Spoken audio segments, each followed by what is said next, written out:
Voting മെഷീനിലെ ക്രമക്കേടുകൾ എന്നുള്ള ആരോപണം മാറ്റിയിട്ട് വോട്ട് കൊള്ള, അതാണ് രാഹുൽ ഗാന്ധിയുടെ പുതിയ ആരോപണം. അപ്പോൾ ഞാൻ പെട്ടെന്ന് എൻ്റെ ശ്രദ്ധയിൽ ഒരു പഴയ വീഡിയോ വന്നു. തെരഞ്ഞെടുപ്പിൽ തോറ്റതിന് ശേഷം രാജീവ് ഗാന്ധി, ഇയാളുടെ അച്ഛൻ പ്രസംഗിക്കുന്നു. ഈ ബാലറ്റ് പേപ്പർ കുഴപ്പമാണ്, ബാലറ്റ് പേപ്പറിലൂടെ അട്ടിമറി നടത്തിയാണ് എന്നെ തോൽപ്പിച്ചത്, അതുകൊണ്ട് ബാലറ്റ് പേപ്പർ പാടില്ല എന്ന് പറയുന്നു.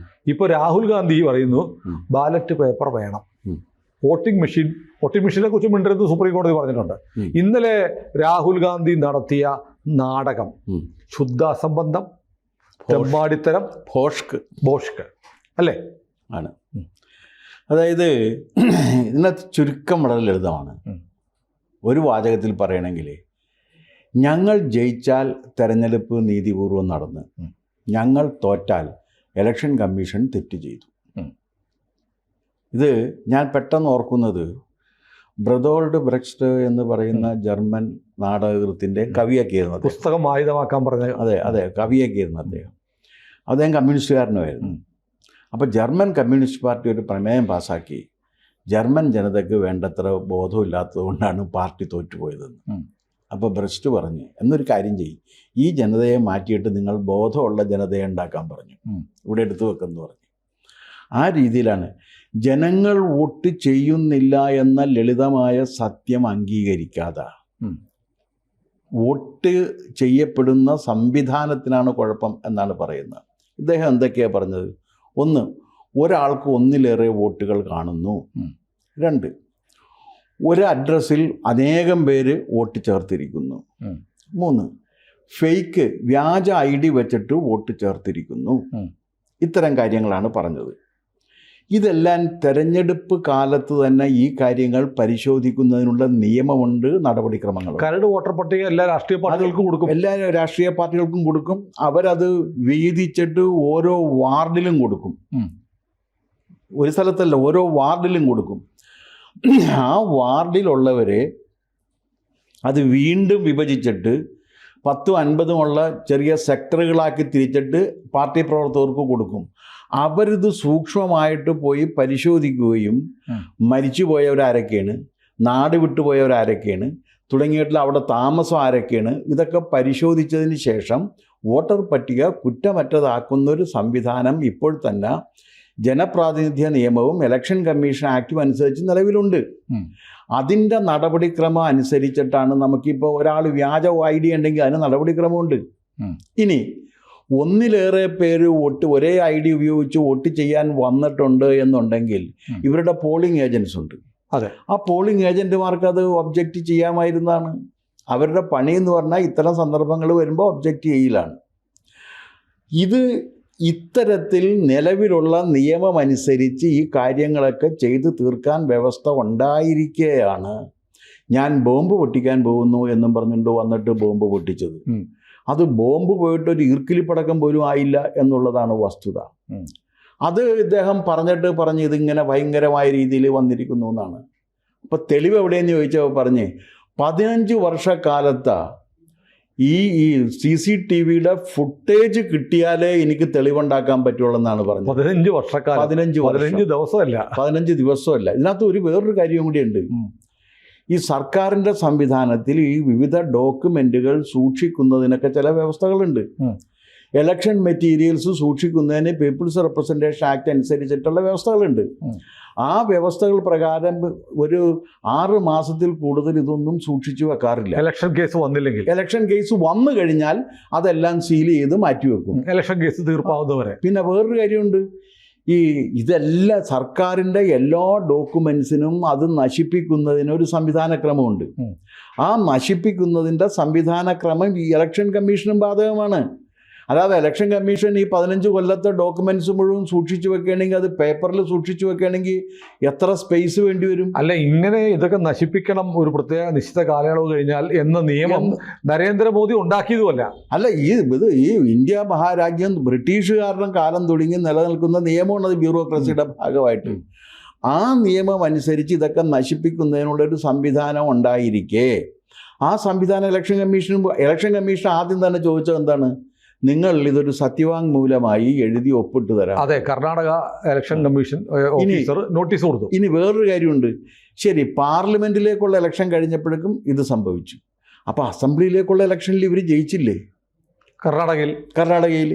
ആ സമയത്ത് ഇത് വളരെ പെർഫെക്റ്റ് ആയിരുന്നോ? പാർലമെന്റ് ജയിച്ചാൽ മതി, അസംബ്ലി വേണമെങ്കിൽ കോൺഗ്രസ് എടുത്തോട്ടെ എന്ന് മോദി. അല്ലെന്ന് ഞാൻ ചോദിക്കുന്നത്, ആ സമയത്ത് ഇത് പെർഫെക്റ്റ് ആയിരുന്നോ? ഇവർ ജയിച്ച സ്ഥലങ്ങളിൽ വോട്ടേഴ്സ് ലിസ്റ്റൊക്കെ പെർഫെക്റ്റ് ആയിരുന്നോ? ഇനി അതിനകത്ത് വൈരുദ്ധ്യം എവിടെയാണെന്നറിയാമോ? ഇത്തരത്തിൽ വ്യാജ ഐ ഡി പാസ്സാക്കിയും വ്യാജമായ മേൽവിലാസം ഉണ്ടാക്കിയും ഒരേ മുറിയിൽ തന്നെ അനേകം പേര് താമസിച്ചും വോട്ടർമാരെ ചേർത്തിരിക്കുന്നതിന്, അതിൽ നിന്ന് അവരെ എലിമിനേറ്റ് ചെയ്യുന്നതിന് വേണ്ടിയാണ് ബീഹാറിൽ അതിനെ എതിർക്കുകയാണ്. അപ്പോൾ ഒരേ കാര്യം ബീഹാറിൽ എതിർക്കുകയും കർണാടകയിൽ പറയുകയും ചെയ്യണം. ഒരേ കാര്യമാണ്. ഇതെന്ത് ന്യായമുണ്ടെന്ന്, എന്തെങ്കിലും യുക്തി വേണ്ടി ഇതിനകത്ത്? ഇനി ഇതെന്താണെന്ന് വെച്ചാൽ ഇത് വെറും യാദൃച്ഛികമായിട്ട് സംഭവിക്കുന്ന ഒരു കാര്യമായിട്ട് ഞാൻ കരുതുന്നേയില്ല.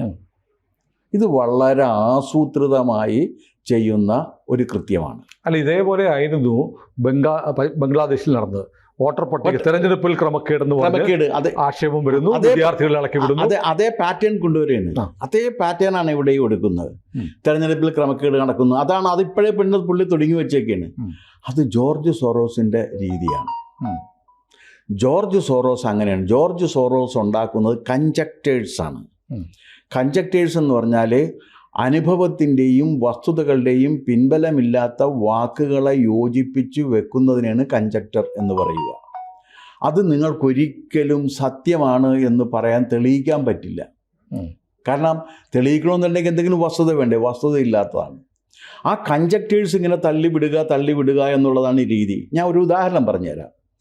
കഴിഞ്ഞ ദിവസം അദ്ദേഹം പ്രസംഗിച്ചുകൊണ്ട് വികാരവിവശനായി അദ്ദേഹത്തിൻ്റെ പറഞ്ഞു, 2019 മരിച്ച് മൺമറഞ്ഞു പോയ അരുൺ ജെയ്റ്റ്ലി 2020 തൻ്റെ അടുത്ത് വന്നിട്ട് ഭീഷണിപ്പെടുത്തി ജയിലിലടക്കും, ഇതിൻ്റെ കോൺസിക്വൻസ് നിങ്ങൾ നേരിടേണ്ടി വരും. അപ്പം ഞാൻ ചോദിച്ചു, നിങ്ങൾ ആരോടാണ് സംസാരിക്കുന്നത്? എൻ്റെ മുത്തച്ഛനും അച്ഛനും എല്ലാം ഈ രാജ്യത്തിന് വേണ്ടി ജീവൻ കൊടുത്ത ആ പരമ്പരയിലാണെന്ന് പറഞ്ഞു. ഞാൻ ഒറ്റ കാര്യം ചോദിക്കട്ടെ, 2019 മരിച്ചൊരാൾ 2000 വരില്ല എന്നറിയാനുള്ള 2020 വരില്ല എന്നറിയാനുള്ള വിവേകം ഉണ്ടല്ലോ, ഉണ്ടാകണം. എന്നിട്ട് ആ കുടുംബത്തിൻ്റെ അധിക്ഷേപിക്കുകയല്ലേ ചെയ്തത്? അവരുടെ അച്ഛൻ ഇയാളെ മരിച്ചു കഴിഞ്ഞിട്ടും വിടാതെ അധിക്ഷേപിക്കുകയല്ലേ? അവരോടൊരു ക്ഷമ പറയാനുള്ള മര്യാദ ഇയാൾ കാണിച്ചിട്ടില്ല. ഇയാളൊരു പൊതുപ്രവർത്തകനല്ലേ? അബദ്ധം പറ്റിക്കഴിഞ്ഞാൽ എനിക്കിങ്ങനെ അബദ്ധം പറ്റിപ്പോയി ക്ഷമിക്കണമെന്ന് പറയണ്ട ആ വീട്ടുകാരോട്. അത് ചെയ്തിട്ടില്ല. അതെന്താ കാര്യം എന്ന് വെച്ച് കഴിഞ്ഞാൽ, തനിക്ക് എന്തും പറയാനുള്ള അവകാശം ഉണ്ട് എന്നുള്ള ധിക്കാരം ഒരു വശത്ത്, തന്നെ ഇവിടെ ആരും ഒന്നും ചെയ്യാൻ പോകുന്നില്ല, ചെയ്തു കഴിഞ്ഞാൽ താൻ ഈ രാജ്യം കത്തിച്ചു കളയും എന്നുള്ളൊരു അഹങ്കാരം, അതാണ് അദ്ദേഹത്തെ നയിച്ചുകൊണ്ടിരിക്കുന്നൊരു കാര്യം.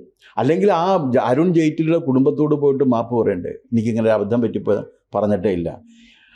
ഈ കോടതിയിൽ പോയി കോടതി വിളിച്ച് ശിക്ഷിക്കും എന്ന് പറയുന്ന ഘട്ടത്തിലല്ലാതെ ഏത് ഘട്ടത്തിലാണ് ഖേദം പ്രകടിപ്പിക്കുക എന്ന് പറഞ്ഞാൽ അതില്ല. അതെന്താ കാര്യം എന്ന് വെച്ച് കഴിഞ്ഞാൽ, അത് വേണം എന്നുണ്ടെങ്കിൽ മനുഷ്യൻ്റെ കുറച്ച് നന്മ വേണം. ആ നന്മയൊന്നും ഇല്ലാത്തൊരാളാണ് ഇദ്ദേഹം. ഇദ്ദേഹത്തിന് പല പേരുകളിലാണ് ഇദ്ദേഹം അറിയപ്പെടുന്നത്. ഇദ്ദേഹം സത്യസന്ധമായിട്ട് പറയണമെങ്കിൽ ഇറ്റാലിയൻ കത്തോലിക്കനാണ്. അതിലൊരു തെറ്റുമില്ല. എന്താ തെറ്റുള്ളത്? കാരണം ഇറ്റലിയിലെ നിയമം അനുസരിച്ച് ഒരു ഇറ്റാലിയൻ പൗരക്ക് ലോകത്തിൻ്റെ ഏത് ഭാഗത്ത് വെച്ചും ജനിക്കുന്ന കുട്ടി ഇറ്റാലിയൻ പൗരനായിരിക്കും. ഒന്നത്. രണ്ടാമത്, കത്തോലിക്ക മതത്തിൽ മാമോദീസ മുക്കി കത്തോലിക്ക മതത്തിൽ വിശ്വാസപൂർവ്വം വളർത്തിയിട്ടുള്ള ഒരാളാണ് ഇവർ രണ്ടുപേരും. അതിലൊരു തെറ്റുമില്ല. പക്ഷെ ആ വസ്തുത മറച്ചു വെക്കുന്നിടത്താണ് തെറ്റുവരുന്നത്. ആ വസ്തുത മറച്ചു വെച്ചിട്ട് ഇന്ത്യയിൽ വന്നിട്ട് പറയും ഞാൻ ബ്രാഹ്മണനാണെന്ന് പറയും.